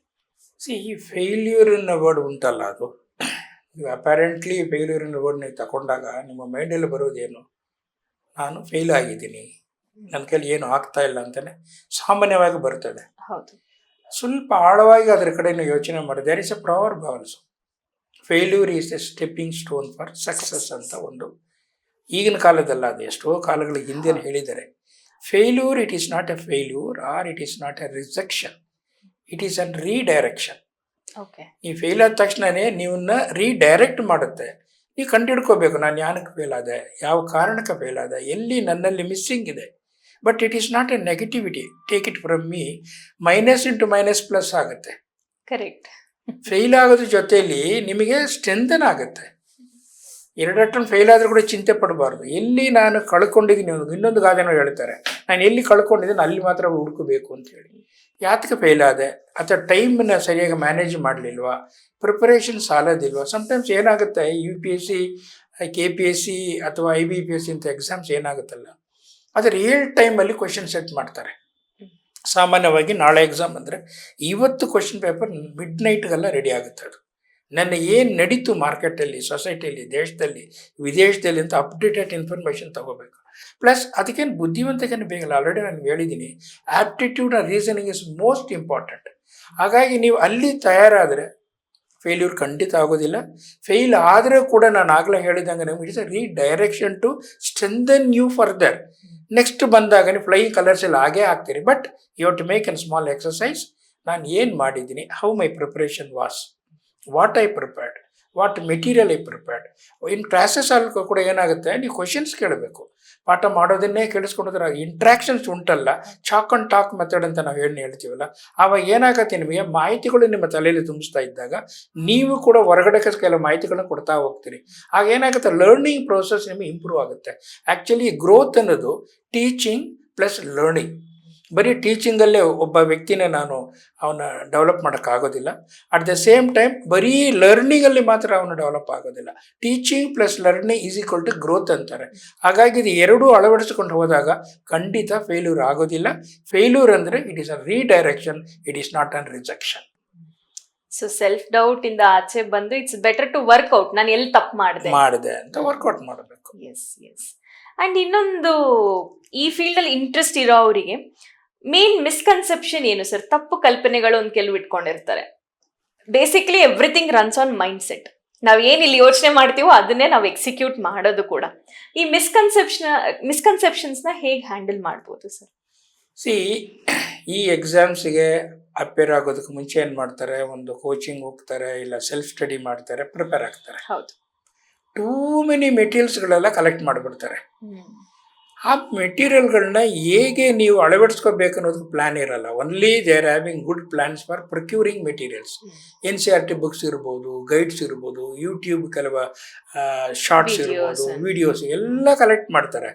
But your application of mind goes how you are going to execute your collections. This is number 1. Number 2, exam ಪ್ಯಾಟ್ರನಲ್ಲಿ ಎಷ್ಟು ಕ್ವಶನ್ಸ್ ಇದೆ, ಆ ಕ್ವಶನ್ಸಲ್ಲಿ ಎಷ್ಟು ಸೆಕ್ಷನ್ಸ್ ಇದೆಲ್ಲ, ಹಿಸ್ಟ್ರಿ ಇರ್ಬೋದು, ಪೊಲಿಟಿ ಇರ್ಬೋದು, ಕಾನ್ಸ್ಟಿಟ್ಯೂಷನ್ ಇರ್ಬೋದು, ಈ ಥರ ವೇರಿಯಸ್ ಸೈನ್ಸ್ ಆ್ಯಂಡ್ ಟೆಕ್ನಾಲಜಿ ಇರ್ಬೋದು, ಎಲ್ಲಿ ಎಷ್ಟೆಷ್ಟು ಕ್ವಶನ್ಗಳು ಬಂದಿದೆ ಇಲ್ಲಿವರೆಗೂ ಪ್ರಿವಿಯಸ್ ಅಟೆಂಪ್ಟ್. ಆದರೆ ಕಂಟಿನ್ಯೂಸ್ ಆಗಿ ಒಂದು 3 ಅಟೆಂಪ್ಟ್ಸ್ಗಳಿಗೆ ನೀವು ಒಂದು ಅಂದಾಜು ಮಾಡಿಕೊಂಡು ನೀವು ಗೇಜ್ ಮಾಡ್ಬೋದು ಈ ಸಲ ಎಷ್ಟು ಕ್ವಶನ್ಸ್ ಯಾವ್ಯಾವ ಏರಿಯಾಗಳಲ್ಲಿ ಬರ್ಬೋದು. ಇದು 2ನೇ ಅಂಶ. 3ನೇ ಅಂಶ ಏನು ವೆರಿ ವೆರಿ ವೆರಿ ಇಂಪಾರ್ಟೆಂಟ್. ಅವ್ರೇನು ತಿಳ್ಕೊತಾರೆ, ಕಷ್ಟಪಟ್ಟು ನಾನು ಒಂದು ದಿನಕ್ಕೆ ನಾನು ಮೋರ್ ದೆನ್ 10 to 15 hours ಓದ್ಬಿಟ್ಟಿದ್ದೀನಿ, I am ready to face a challenge. That is totally wrong. ನಿಮ್ಮ ಪ್ರಿಪ್ರೇಷನೇ ಬೇರೆ. Again I am telling again and again, your intellectuality ಅಂದರೆ your intelligence plays vital role. ಒಂದು ಕ್ವಶನ್ ನೀವು ಆನ್ಸರ್ ಮಾಡ್ತೀರಿ ಅಂತ ಹೇಳಿದ್ರೆ, ಅದೇ UPSC ಇರ್ಬೋದು, KPSC ಇರ್ಬೋದು, IBPS ಇರ್ಬೋದು, SSC ಇರ್ಬೋದು, ಯಾವುದೇ ಎಕ್ಸಾಮಲ್ಲಿ ಕೂಡ ನಿಮ್ಮನ್ನು ಆಪ್ಟಿಟ್ಯೂಡ್ ಟೆಸ್ಟ್ ಮಾಡ್ತಾನೆ. ಅಂದರೆ how you react to the situation, time bound ಹೆಂಗೋ ಆನ್ಸರ್ ಮಾಡ್ತೀವಿ. ಅಟ್ ದ ಸೇಮ್ ಟೈಮ್ ಜೊತೆಲಿ ರೀಸನಿಂಗ್ ಇಟ್ಕೋಬೇಕು. ನೀವು ಆನ್ಸರ್ ಮಾಡಬೇಕಾದ್ರೆ ಈಗ ಜಸ್ಟ್ ಒಂದು ಸಿಂಪಲ್ ಕ್ವಶನ್ಗಳು ಕೇಳ್ತೀವಿ, ವಾಟ್ಸ್ ಯುವರ್ ನೇಮ್. ಅದರ ಒಂದು ಕ್ವಶನ್ ಕೇಳಿದಾಗ ಪ್ಲೈನ್ ಆಗಿ ಜಸ್ಟ್ ಲೈಕ್ ದಟ್ ನೀವು ನನ್ನ ಹೆಸರು ಇಷ್ಟು ಅಂತ ಹೇಳಿಬಿಟ್ರೆ ದಟ್ ಈಸ್ ನಾಟ್ ಅ ಸಂಪೂರ್ಣ ಆನ್ಸರ್ ಅಲ್ಲ. ಅದು ಹೇಳುವಾಗ ಹೇಗಿರಬೇಕು, ನಿಮ್ಮ ನಾಲೆಡ್ಜನ್ನ ಯೂಸ್ ಮಾಡಿ ಮೈ ನೇಮ್ ಈಸ್, ಸಣ್ಣ ಮಕ್ಕಳಲ್ಲಿ ಕೂಡ ಹೇಳ್ಕೊಟ್ಟು ಬರ್ತಾರೆ. Answer correct, whether this is answer to the question that is most important. ನಾನು ಈಗಾಗಲೇ ಹೇಳಿದಾಗ ನಿಮಗೆ ಎಲ್ಲ answer appear to be correct, but only one answer may be nearer to the right one. ಹಾಗಾಗಿ ವಿಜುವಲೈಸ್ ಮಾಡ್ಕೊಂಡು ಮಾಡಿದಾಗ ಈ ಸ್ಟೂಡೆಂಟ್ಸ್ ಒಂದು ಲೆವೆಲ್ಗೆ ಅವರು ಅದನ್ನು ಸಕ್ಸಸ್ಫುಲ್ ಆಗಿ ಹೋಗ್ಬೋದು. Next most important, over confidence ಅದು ಇರಬಾರದು. ನಾಲೆಡ್ಜನ್ನ ಡೆವಲಪ್ ಮಾಡ್ಕೊಳ್ಳೋಕ್ಕೆ ತುಂಬ ನಾವು ಶ್ರಮ ಪಡಬೇಕಾಗತ್ತೆ. ನಾನು ಬರೀ ಒಂದು 2 ದಿನ ಓದಿ 3 ದಿನ ಓದಿ 1 ತಿಂಗಳು ಓದಿದ ತಕ್ಷಣ I am capable of writing ಅದಲ್ಲ. ಯಾಕಂದರೆ UPSC ಎಕ್ಸಾಮ್ KPS ಅಲ್ಲಿ ಡಿಫ್ರೆಂಟ್ ಸೆಕ್ಷನ್ಸ್ ಇದೆ, ಡಿಫ್ರೆಂಟ್ ಫೀಲ್ಡ್ಸ್ ಇದೆ. ಯಾಕಂದರೆ it is a judiciary positions ಆಗಲ್ಲ, ಇಟ್ ಇಸ್ ಅನ್ ಅಡ್ಮಿನಿಸ್ಟ್ರೇಟಿವ್ ಪೊಸಿಷನಲ್ಲಿ ಜುಡಿಷಿಯಲ್ ಪವರ್ಸ್ ಕೊಟ್ಟಿರ್ತಾರೆ. ಆ ಜುಡಿಷಿಯಲ್ ಪವರ್ಸನ್ನು ಎಕ್ಸಿಕ್ಯೂಟ್ ಮಾಡಬೇಕಾದ್ರೆ ಸಂಪೂರ್ಣ ನಾಲೆಡ್ಜ್ ಇರಬೇಕು. Need not be legal expert, but ಅಲ್ಲದೆ ಇದ್ರೂ ಕೂಡ ನಿಮಗೆ ಬೇಸಿಕ್ ನಾಲೆಡ್ಜ್ ಬೆಳೆಸ್ಕೋಬೇಕಾದ್ರೆ ಒಂದು ಸಬ್ಜೆಕ್ಟ್ನ ವಿಶಾಲವಾಗಿ ಓದಬೇಕು ಹೊರತು ಓನ್ಲಿ ಎಕ್ಸಾಮಿನೇಷನ್ ಆಂಗ್ಲಲ್ಲಿ ಮಾತ್ರ ಓದ್ತೀನಿ, ಓನ್ಲಿ ಪಾಸ್ ಆದರೆ ಸಾಕು ಅಂತ ಹೋದರೆ ತುಂಬ ಕಷ್ಟ ಆಗುತ್ತೆ. ಆ ಒಂದು ದೃಷ್ಟಿಯಲ್ಲಿ ನಾನೇನು ಹೇಳೋಕ್ಕೆ ಬಯಸ್ತೀನಿ ಅಂತ ಹೇಳಿದ್ರೆ ಕ್ಯಾಂಡಿಡೇಟ್ಸ್ಗೆ, ಆಸ್ಪಿರೆಂಟ್ಸ್ಗೆ ಪಾಸ್ ಆಗಬೇಕು ಅನ್ನೋ ಉದ್ದೇಶದಲ್ಲಿ ಓದಿದ್ರು ಸಹ ಸಬ್ಜೆಕ್ಟ್ನ ಅರ್ಥ ಮಾಡಿಕೊಂಡು ನಾಳೆ if you are the executor there are administrator in the work place, ಹೆಂಗೆ ನೀವು ನಿಮ್ಮನ್ನು ಎಕ್ಸಿಕ್ಯೂಟ್ ಮಾಡ್ಕೋತೀರಿ, ಹೇಗೆ ನೀವು ಥಿಂಗ್ಸನ್ನು ಅನಲೈಸ್ ಮಾಡ್ತೀರಿ, ಹೇಗೆ ನೀವು ಸೊಲ್ಯೂಷನ್ಸ್ ಕೊಡ್ತೀರಿ, ಹೆಂಗೆ ಡಿಸಿಷನ್ಸ್ ಕೊಡ್ತೀರಿ. ಅಥಾರಿಟಿ ಬರ್ಬೋದು, ಅಥಾರಿಟಿ ಬಂದ ತಕ್ಷಣನೇ ನೀವು ಡಿಸಿಷನ್ ಮೇಕಿಂಗ್ ಸ್ಕಿಲ್ಸಲ್ಲಿ ಸ್ಟ್ರಾಂಗ್ ಇರ್ತೀರಿ ಅಂತ ಹೇಳಕ್ಕೆ ಬರೋದಿಲ್ಲ. ಈಗಿಂದನೇ as A student, as A aspirant ಆಗಿ ಇದನ್ನು ನೀವು ಅರ್ಗಿಸ್ಕೊಂಡು ಬಂದಾಗ ಏನಾಗುತ್ತೆ, ಅಲ್ಲಿ ಖಂಡಿತ ಸಕ್ಸಸ್ ಆಗುತ್ತೆ. ಇದು ನನ್ನ ಒಂದು ಸಣ್ಣ ಮಾಹಿತಿ ಆಸ್ಪಿರೆಂಟ್ಸ್ಗೆ. ಎಕ್ಸಾಮಿನೇಷನ್ಗೋಸ್ಕರ ಓದಕ್ಕೆ ಹೋಗಬಾರ್ದು. I should excel in this field by knowing many things ಅಂತೇಳಿ updation of knowledge is very much important. There's a lot. Basic ಆಗಿ ಕಾಣುತ್ತೆ, ನಾನ್ ಮಾಡಬೇಕು ಅನ್ನೋ ಒಂದು ಥಾಟ್ ಅಲ್ಲೇ ಬರ್ತಾರೆ, ಬಟ್ ಆ ಥಾಟ್ ಇಂದ ಕಲಿಯೋದು ಎಷ್ಟೋ ಇದೆ. ಎಕ್ಸಾಮಿನೇಷನ್ ಫೋಕಸ್ ಮಾತ್ರ ಇರಬಾರ್ದು. ಪಾಸ್ ಆಗ್ತೀರಿ ಕರೆಕ್ಟ್. ಅಲ್ಲಿ ಏನಾಗುತ್ತೆ, ಎಷ್ಟೋ ಜನ ಏನಾಗಿರ್ತಾರೆ, you can see I am really feel bad about many people.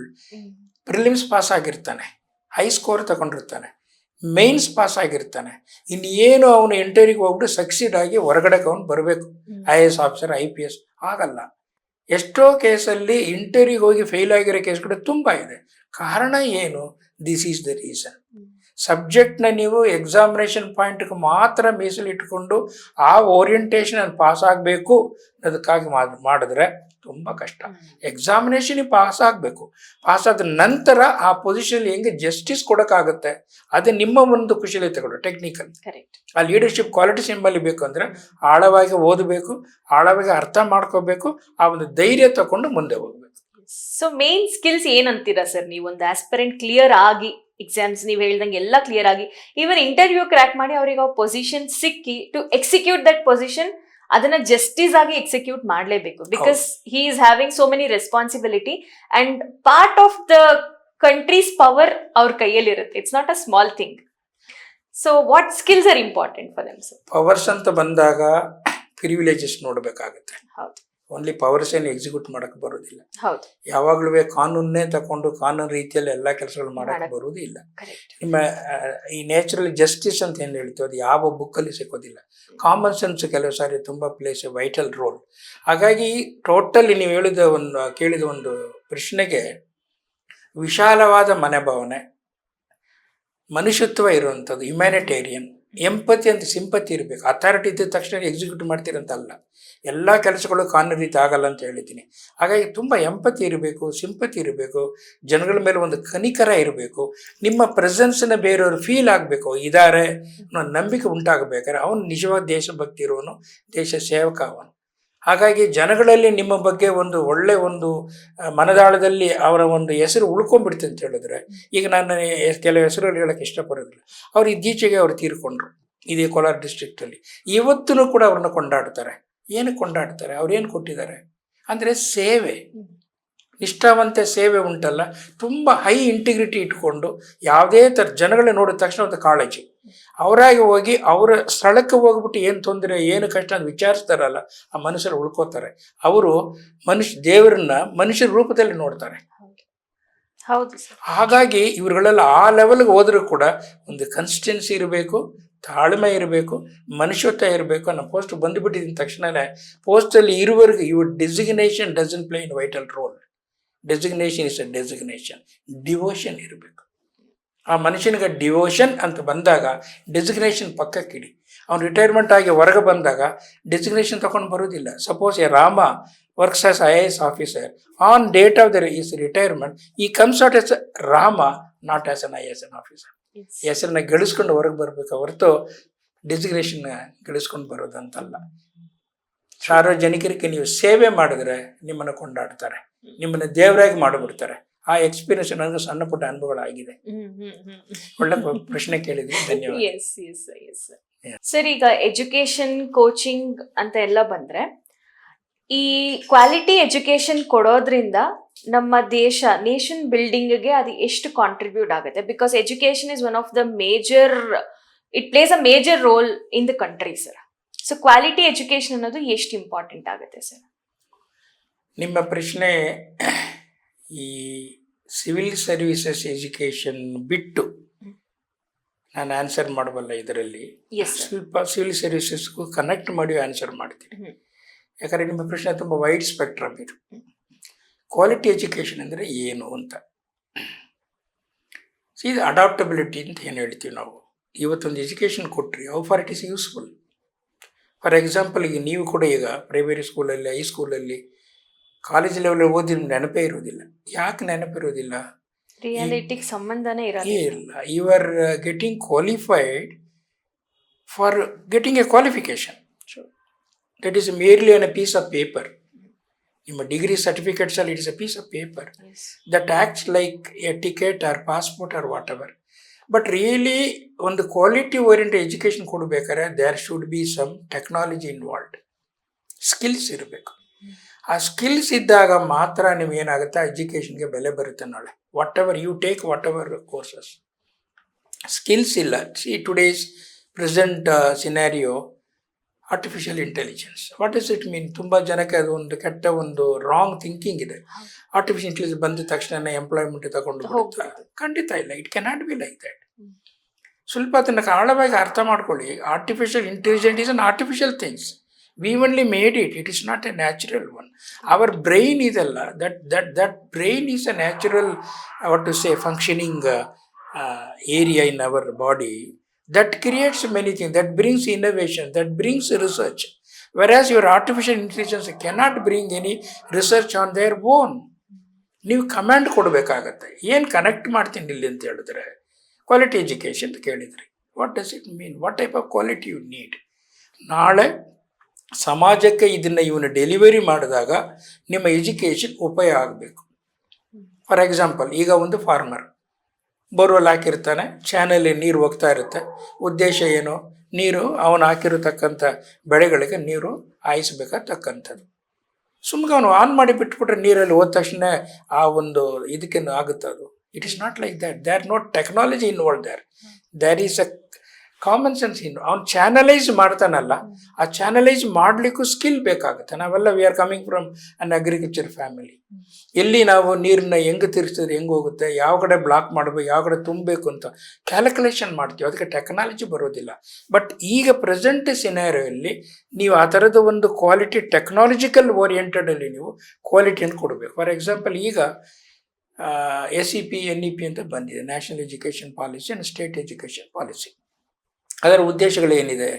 ಅದ್ರ ಜೊತೆಲಿ ಯಾವುದೇ ಕೋರ್ಸ್ ಇದ್ರೂ ಕೂಡ ಅದ್ರ ಜೊತೆಲಿ technical education skill education include ಮಾಡ್ತಾರೆ. ಉದ್ದೇಶ ಏನಪ್ಪ ಅಂತ ಹೇಳಿದ್ರೆ, ಅವ್ನು any point of time he can discontinue, he can take up his own employment. As ಆಂಟ್ರಪ್ರಿನರೇ ಹೋಗ್ಬೋದು, ಅವ್ನು ಸ್ಟಾರ್ಟಪ್ ಮಾಡ್ಬೋದು. ಆ ಫಂಡಿಂಗ್, ಸಾಕಷ್ಟು ಫಂಡಿಂಗ್ಗಳು ಈಗೆಲ್ಲ ಸಿಗ್ತಾ ಇದೆ. ಹಾಗಾಗಿ ನೀವು ಓದುವಾಗ ಒಂದು quality in the sense employability skills ಇರತಕ್ಕಂಥ ಎಜುಕೇಷನ್ನೇ ಕೊಟ್ಟರೆ ಮಾತ್ರ ಅದು ಕ್ವಾಲಿಟಿ ಎಜುಕೇಷನ್ ಆಗುತ್ತೆ. What is your mic drop moment sir? Really I am very happy to answer this question. Mic drop, it is ಈ ಮನದಾಳದಲ್ಲಿ ಏನು ನನಗೆ ತಟ್ಟುತ್ತಾ ಇದೆ ಅನ್ನೋದನ್ನು ಒಂದು ಕಿಂಡಲ್ ಮಾಡೋಕ್ಕೆ ಪ್ರಯತ್ನ ಮಾಡ್ತಾ ಇದ್ದೀರಿ. ನಾನು ಈ ಅಕಾಡೆಮಿಕ್ ಕ್ಷೇತ್ರ ಮತ್ತು ಈ ಇಂಡಸ್ಟ್ರಿ ಕ್ಷೇತ್ರದಲ್ಲಿ ಎರಡು ಸೇರಿ ಒಂದು 4 ದಶಕಗಳಂದರೆ 40 ವರ್ಷಕ್ಕೆ ಮೇಲೆ ನಾನು ಕೆಲಸ ಮಾಡಿದ್ದೀನಿ. ಹಲವಾರು ಕಡೆ ಕೆಲಸ ಮಾಡಿ, across the country, across the borders, north to south, east to west ಕೆಲಸ ಮಾಡಿದ್ದೀನಿ. ಮೊರಾರ್ಲೆಸ್ ನಾನು ರೂರಲ್ ಸೇವೆ ತುಂಬಾ ಮಾಡಿದ್ದೀನಿ. ಆ್ಯಂಡ್ ಆ್ಯಸ್ ಎ ಅಕಾಡೆಮಿಷಿಯನ್, ಒಂದು ಟೀಚರ್ ಆಗಿ, ಆ್ಯಸ್ ಎ ಪ್ರೊಫೆಸರ್ ಆಗಿ ಒಂದು ಉನ್ನತ ಕಾಲೇಜುಗಳು, ಒಂದು 5-6 ಕಾಲೇಜುಗಳು, ಟಾಪ್ ಲೆವೆಲ್ ಕಾಲೇಜುಗಳಲ್ಲಿ ಪ್ರೊಫೆಸರಾಗಿ ಕೆಲಸ ಮಾಡಿದ್ದೀನಿ. ಆ್ಯಂಡ್ ಒಂದು ರೆಪ್ಯೂಟೆಡ್ ಇನ್ಸ್ಟಿಟ್ಯೂಷನಲ್ಲಿ ಕೂಡ ನಿರ್ದೇಶಕನಾಗಿ ಈಗ 11 ವರ್ಷ ನಾನು ನಿರ್ದೇಶನ ಕೆಲಸ ಮಾಡ್ತಾಯಿದ್ದೀನಿ ಅಕಾಡೆಮಿಕ್ ಕ್ಷೇತ್ರದಲ್ಲಿ. ನನಗೆ ಸಂತೋಷ ಕೊಡುವಂಥದ್ದು ಅಂಶ ಏನಪ್ಪ ಅಂತ ಹೇಳಿದ್ರೆ, ಜನಗಳು ಎಲ್ಲೇ ಹೋದರೂ ಕೂಡ ತುಂಬ ಖುಷಿಪಟ್ಟು ನನ್ನನ್ನು ರಿಸೀವ್ ಮಾಡ್ಕೊಂಡ್ಬಿಡ್ತಾರೆ. ನಾನು ಕಳ್ಕೊಳ್ಳೋಕೆ ತಯಾರಿ ಇರೋದಿಲ್ಲ. ನಾನು ಟರ್ನ್ ಮುಗಿದು ನಾನು ಹೊರಗೆ ಬರಬೇಕಾದ್ರೆ ತುಂಬ ಕಷ್ಟದಿಂದ ಬೀಳ್ಕೊಡೋಕ್ಕಾಗ್ತಾಯಿದೆ. ಅದು ನನ್ನ ತುಂಬ ಅದು ಮನಸ್ಸಿಗೆ ತುಂಬ ಆಳವಾಗಿ ನನಗೊಂದು ಖುಷಿ. ಅದೇನಾಗುತ್ತೆ, ನಾನು ತುಂಬ ಮೋಟಿವೇಟ್ ಮಾಡುತ್ತೆ. ಒಂದು ಕಡೆ ಅಲ್ಲ, ಸುಮಾರು all across the country I worked in different metropolitan cities and majority of those I worked in rural places. And more then that I worked as a rural service volunteer. ಸಣ್ಣದಾಗಿ ಹೇಳಬೇಕಾದ್ರೆ, ನಾನು banking ಸೆಕ್ಟರಲ್ಲಿ all ಫೀಲ್ಡಲ್ಲಿ ಕೆಲಸ ಮಾಡಿದ್ದೀನಿ. Front line, back end, and in administrative role and top level management role, staff administration, recovery, foreign exchange, rural development, NRI services, and in abroad. I was there in UK for quite some time. ಲಂಡನ್ನಲ್ಲಿ ಕೂಡ ಕೆಲಸ ಮಾಡಿದ್ದೀನಿ. ಸಾಕಷ್ಟು ನಮ್ಮ ಜರ್ನಿಯಲ್ಲಿ ಕಲಿತಿದ್ದೀವಿ, ನಾವು ಕಲಿತಾ ಇರ್ತೀವಿ. ಇದು life is A perpetual learning process. But ನಿಮಗೆ ಸ್ಯಾಟಿಸ್ಫ್ಯಾಕ್ಷನ್ ತರೋದು ಅಂತೇಳಿ ನಿಮ್ಮನ್ನು ಗುರುತು ಮಾಡಿದಾಗ ಮಾತ್ರ. ನಾನು ರೂರಲ್ ಸರ್ವಿಸ್ ವಾಲಂಟ್ರಿಯಾಗಿ ಮಾಡಿದಾಗ ಒಂದು ಹಳ್ಳಿನ ತಗೊಂಡು ನನ್ನ ಪರ್ಸ್ನಲ್ ಲೆವೆಲಲ್ಲಿ ಒಂದು 3 ವರ್ಷ ಕಾಲ ಆ ಜನಗಳು ಒಟ್ಟಿಗೆ ನಾನು ಕೆಲಸ ಮಾಡಿ ಹಲವಾರು ಡೆವಲಪ್ಮೆಂಟಲ್ ಆ್ಯಕ್ಟಿವಿಟೀಸ್ನ ತಂದಿದ್ದೀವಿ ಅವರಿಗೆ. ಮನೆಗಳು ಇರ್ಬೋದು, ರೋಡ್ ಇರ್ಬೋದು, ಶಾಲೆ ಇರ್ಬೋದು, ಆರೋಗ್ಯ ದೃಷ್ಟಿ ಇರ್ಬೋದು, ಎಲೆಕ್ಟ್ರಿಸಿಟಿ ಇರ್ಬೋದು, ದೇವಸ್ಥಾನ ಇರ್ಬೋದು, ಸ್ಪೆಷಲ್ ಕಾಂಪೊನೆಂಟ್ ಪ್ಲ್ಯಾನಲ್ಲಿ ಅವರಿಗೆ ಮನೆಗಳು ಇರ್ಬೋದು. ಇದರ ಸಾಕಷ್ಟು ಅಂಶಗಳು ಮಾಡಿ ನನಗೊಂದು ಖುಷಿ ತಂದಿದೆ.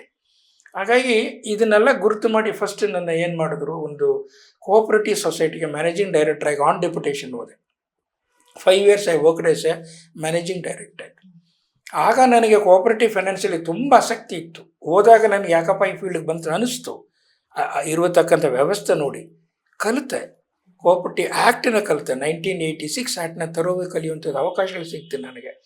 ಅಲ್ಲಿ ನಾನು ಹೊರಗಡೆ ಬರುವಾಗ ನಾನು ಔಟ್ಸ್ಟ್ಯಾಂಡಿಂಗ್ ಮ್ಯಾನೇಜಿಂಗ್ ಡೈರೆಕ್ಟರ್ 5 ವರ್ಷ ಕಳೆದೆ.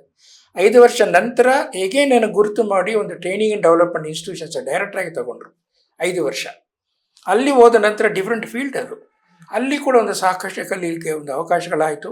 ಅಲ್ಲಿ ಸುಮಾರು ಟ್ರೈನೀಸ್ನ ಅಕ್ರಾಸ್ ದ ಕಂಟ್ರಿ ಬ್ಯಾರಿಯರ್ಸ್ನ ತೆಗೆಸ್ತದಂದರೆ it is an artisan development training institution. ಅಲ್ಲಿ ಏನು ಮೀಸಲಾಗಿತ್ತು ಅಂದರೆ, ಇಂಥ ಒಂದು ಕಸುಬುಗಳು ಮಾಡೋಕ್ಕೆ ಈ ಒಂದು ಕುಲಕಸುಬು ಇದ್ದರೆ ಮಾತ್ರ ಅನ್ನೋದು ಇತ್ತು. ಅದನ್ನು ಕಿತ್ತಾಕಿದೆ ನಾನು. ಕಿತ್ತಾಗಿ ಯಾರು ಬೇಕಾದರೂ ಕಲಿಬೋದು. ಈ ಶಿಲ್ಪಕಲೆ ಏನು ಹೇಳ್ತಿರಲ್ಲ, ಶಿಲ್ಪಕಲೆ ಕೆತ್ತನೆ ಮಾಡುವಂಥದ್ದು, ಕಲ್ಲು ಇರ್ಬೋದು, ಮರ ಇರ್ಬೋದು, ಮಣ್ಣು ಇರ್ಬೋದು, ಮೆಟಲ್ ಇರ್ಬೋದು, ಇಂಥದ್ದನ್ನು ಆ ಬ್ಯಾರಿಯರ್ನ ತೆಗೆದು ಇವತ್ತಿಗೂ ಕೂಡ ನನ್ನ ಸ್ಟೂಡೆಂಟ್ಸ್ ಅಂದರೆ ಟ್ರೈನೀಸು 4 ಜನ ನ್ಯಾಷನಲ್ ಅವಾರ್ಡ್ಸ್ ಇದ್ದಾರೆ, more than 12 people state awards ಇದ್ದಾರೆ. ನಾನು ಹೆಮ್ಮೆಯಿಂದ ಹೇಳ್ಕೋಬೇಕಾದ್ರೆ ಇವತ್ತು ನಮ್ಮ ರಾಮ ಜನ್ಮಭೂಮಿಯಲ್ಲಿ ಯಾವ ರಾಮನ್ನ ಇದನ್ನ ಇಟ್ಟಿದ್ದಾರಲ್ಲ, ಅವರು ಕೂಡ ನನ್ನ ಒಂದು ಸ್ಟೂಡೆಂಟನ ಸಹೋದರ. ಓಕೆ. ನನ್ನ ಒಂದು ಸ್ಟೂಡೆಂಟ್ ಮಾಡಿದ ವಿಗ್ರಹ ಕೂಡ ಅಲ್ಲಿ ರಾಮ ಜನ್ಮಭೂಮಿ ಇಟ್ಟಿದ್ದಾರೆ. ಅಂದರೆ ಇದೊಂದು ಹೆಮ್ಮೆ ಒಂದು ವಿಷಯಗಳಾಗುತ್ತೆ, ನಮಗೊಂದು ಆಸಕ್ತಿ ಆಗುತ್ತೆ. ಅದ ನಂತರ ಏನಾಯಿತು, ಅಲ್ಲಿಂದ ನಾನು ಆಯ್ಕೆ ಮಾಡಿ ಲಂಡನ್ಗೆ ಹೋದೆ. ಅಲ್ಲಿ ಕೆಲಸ ಮಾಡಿ ಅಲ್ಲಿ ಬಂದಾಗ ಕೂಡ ತುಂಬ ನಾನು ಎಲ್ಲ ಕಡೆ ಮೈ ಡಿಮ್ಯಾಂಡ್ ಇತ್ತು. ಸರ್ಕಾರಿ ನೌಕರು ಇದ್ದರೂ ಕೂಡ ಇದನ್ನು ಬಿಟ್ಟು ಬೇರೆ ಕೆಲಸಕ್ಕೆ ನಾನು ಹೋಗುವಂಥ ಸಂದರ್ಭ ಇದ್ದರೂ ಕೂಡ ನಾನು ಹೋಗಲಿಲ್ಲ. ಯಾಕಂದರೆ ನನಗೊಂದು ಸ್ಯಾಟಿಸ್ಫ್ಯಾಕ್ಷನ್ ಇತ್ತು, ಮನಸ್ಸಿಗೆ ಒಂದು ತೃಪ್ತಿ ಕೊಡ್ತಾ ಇದ್ದೆ. ಜನಸೇವೆಗಳಲ್ಲಿ ಇರತಕ್ಕ ಇದು ಹಣ ಸಂಪಾದನೆ ಮಾಡೋದಲ್ಲ, ಜನ ಸಂಪಾದನೆ ಮಾಡೋದು ತುಂಬ ಇಂಪಾರ್ಟೆಂಟ್ ಆಗುತ್ತೆ. ಅದು 16 ವರ್ಷಗಳು ದುಡಿದ್ರೆ ಮಾತ್ರ ನಿಮಗೆ ಅದು ಗೊತ್ತಾಗುತ್ತೆ. ಅದ ನಂತರ ನಾನು ಅಕಾಡೆಮಿಕ್ ಫೀಲ್ಡಲ್ಲಿ ಆಗಲೇ ನಾನು ಒಂದು 4 ಇನ್ಸ್ಟಿಟ್ಯೂಷನ್ ಕೆಲಸ ಮಾಡಿ ಅಂತ ಹೇಳಿದೆ. ಆ ಒಂದು ನಿಟ್ಟಿನಲ್ಲಿ ಸಂಪೂರ್ಣವಾಗಿ ಅಕಾಡೆಮಿಕ್ಸ್ಗೆ ಹೋಗಬೇಕು ಅಂತ ಬಂದಾಗ ನಿರ್ದೇಶನಾಗಿ ಒಂದು ಸಂಸ್ಥೆಗೆ ಸೇರಿದೆ. ಅಲ್ಲಿ ಕೂಡ ಈಗ ನಿರ್ದೇಶನಾಗಿದ್ದೀನಿ. ಇನ್ ಅಡಿಷನ್ ಟು ದಟ್ ಈ ವಿ ಎಕ್ಸ್ಪ್ಲೋರ್ನ ಉಂಟು ಮಾಡಿ ನೀವು ಹೇಳಿದಾಗೆ ಈ ಹಲವಾರು ಸ್ಟೂಡೆಂಟ್ಗಳಿಗೆ, ಹಲವಾರು ಜನಗಳ ಅನುಕೂಲ ಆಗಲಿ ಅಂತ ಉದ್ದೇಶ ಮಾಡ್ಕೊಂಡಿದ್ದ. ಏನಾಗುತ್ತೆ, ಮನಸ್ಸಿಗೆ ಒಂಥರ ಕಂಟೆನ್ಷನ್ ಬರುತ್ತೆ, ಒಂಥರ ತೃಪ್ತಿನ ತರುತ್ತೆ. This is the word I can say that ನೀವು ಏನೇ ಕಸಬು ಮಾಡಿದ್ರು at the end of the day ನಿಮಗೆ ಒಂದು ಸಂತೋಷನ ತರಬೇಕು. ಆವಾಗ ಎಂಟೈರ್ ನೀವು ಮಾಡಿದ್ದ ಕೆಲಸಗಳು ಎಲ್ಲದಕ್ಕೂ ನಿಮ್ಗೆ ವ್ಯಾಲ್ಯೂ ವ್ಯಾಲ್ಯೂ ಬಂದುಬಿಡುತ್ತೆ, ವ್ಯಾಲ್ಯೂ ಅಡಿಷನ್ ಆಗ್ಬಿಡುತ್ತೆ. True sir, true true. I am totally contented with my life, contented with my job, contented with my service to the people. Very inspirational journey which you had shared with us now, sir. Thank you. Yes, sir. Sir, this is a small token of gratitude from our art partner Doodle Alley. Oh, So we always wish you all the best. thank you. And ನಿಮ್ಮ future, ನಿಮ್ಮ responsibility ಅಂತಾನೆ ನಾನು ಹೇಳ್ತೀನಿ, the small responsibility which you Yeah. Taken up shaping future generation ಅನ್ನೋದು it's a very important role. Thank you. So I wish you all the best and good luck, sir. Thank you very much. Thanks for your time also. ಈ ಒಂದು ಅವಕಾಶನ ನೀವು ತಕೊಂಡು ನಾವು ಕೂಡ ಸಾಕಷ್ಟು ಈ ಒಂದು ಕಾಲು ಗಂಟೆ ಅರ್ಧ ಗಂಟೆ ಡಿಸ್ಕಷನ್ಸ್ ಅಲ್ಲಿ ನಾನು ಕೂಡ ಸಾಕಷ್ಟು ಕಲ್ತಿದ್ದೇನೆ. ಯಾಕಂದ್ರೆ ಟೀಮ್ ವರ್ಕ್ ಅಂತ ಏನಿದೆಲ್ಲ, ಈಗ ನಿಮ್ಮ ಅದರ್ ಪಾರ್ಟ್ನರ್ ಹೇಗೆ ಟೆಕ್ನಿಕಲಿ ಆಲ್ರೆಡಿ ನಿಮ್ಗೊಂದು ಹೇಳಿದ್ದೆ. ನಾನು ಏನು ಹೇಳಿದೆ ಅಂತ ಹೇಳಿದ್ರೆ, ಕ್ವಾಲಿಟಿ ಎಜುಕೇಶನ್ ಪ್ರಶ್ನೆ ಹಾಕಿದ್ರಿ. ಕ್ವಾಲಿಟಿ ಎಜುಕೇಶನ್ ಇರಬೇಕಾದ್ರೆ ಸ್ಕಿಲ್ ಇರಬೇಕು. ಈಗ ನೀವು ಹ್ಯಾಂಕರ್ ಆಗಿ it is also an skill. ಯಾಕಂದ್ರೆ ಆಲ್ರೆಡಿ ನಾನು ಹೇಳಿದಾಗೆ passion become profession.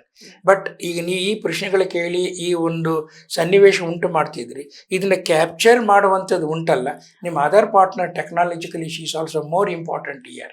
That's the reason. This the answer for your question. Skill ಕೂಡ ಬಹಳ ಮುಖ್ಯ ಅಂತ ಹೇಳಿ. Yes, sir. Thank you. Thank you so much. Thank you very much for your support and guidance. I wish AMSA TV all the best. Thank you. And so I much. wish the very future in the coming days. Yes. And let AMSA TV prosper and do a real good service to the people. Yes, sir. Thank you so much, sir. Thank you for being on my Thank show, you. sir. Thank you very much. Thank you. ನೋಡಿದ್ರಲ್ಲ ವೀಕ್ಷಕರೇ, ಇವತ್ತಿನ episode was all about ದೇಶಭಕ್ತಿ, ನಿಜವಾದ ಸೇವೆ ಅಂದ್ರೆ ಏನು ಅನ್ನೋದು sir ಹೇಳಿ ತಿಳಿಯಿತು. ಅಂಡ್ ಇನ್ನೊಂದು, ಎಕ್ಸಾಮ್ ಪ್ರಿಪೇರ್ ಆಗಿ ಜಸ್ಟ್ ಪಾಸ್ ಆಗೋವರೆಗೂ ಮಾತ್ರ ಪ್ರಿಪರೇಷನ್ ಇಂಪಾರ್ಟೆಂಟ್ ಅಲ್ಲ. ಸೊ ನೀವು future once you go to a good position, ಅದಕ್ಕೆ ನೀವು ಜಸ್ಟಿಸ್ ಅನ್ನೋದು ಹೇಗೆ ನಿಭಾಯಿಸ್ತೀರಾ ಅನ್ನೋದು ಇಂಪಾರ್ಟೆಂಟ್. ಸೊ ಇಲ್ಲಿ ನಿಮ್ಮ ಸ್ಕಿಲ್ ಸೆಟ್, ನಿಮ್ಮ ರೀಸನಿಂಗ್, ನಿಮ್ಮ ಇಂಟೆಲೆಕ್ಚುವಲ್ ಪವರ್, ಇದೆಲ್ಲ ಮ್ಯಾಟರ್ ಆಗುತ್ತೆ. ಸೊ ಇದನ್ನೆಲ್ಲ ಮೈಂಡಲ್ಲಿ ಇಟ್ಕೊಂಡು all civil aspirants out there, so ನಿಮ್ಮ ಗುರಿಯುತ್ತ ನೀವು ನಡೀರಿ. And no matter what, failure is a stepping stone for success. ಹೆಚ್ಚಿನ ಅನ್ಸ್ಕ್ರಿಪ್ಟೆಡ್, ಅನ್ಫಿಲ್ಟರ್ಡ್ ಮತ್ತು ಅನ್ಮಿಸಬಲ್ ಕಾನ್ವರ್ಸೇಷನ್ಸ್ಗಾಗಿ ಹಂಸ ಟಿವಿ ಚಾನೆಲ್ ಅನ್ನು ಸಬ್ಸ್ಕ್ರೈಬ್ ಮಾಡಿ. ಮುಂದಿನ ಸಂಚಿಕೆಯಲ್ಲಿ ಮತ್ತೊಂದು ಇಂಟ್ರೆಸ್ಟಿಂಗ್ ಎಪಿಸೋಡ್ನೊಂದಿಗೆ ಭೇಟಿಯಾಗೋಣ. ಅಲ್ಲಿಯವರೆಗೂ ನಮಸ್ಕಾರ.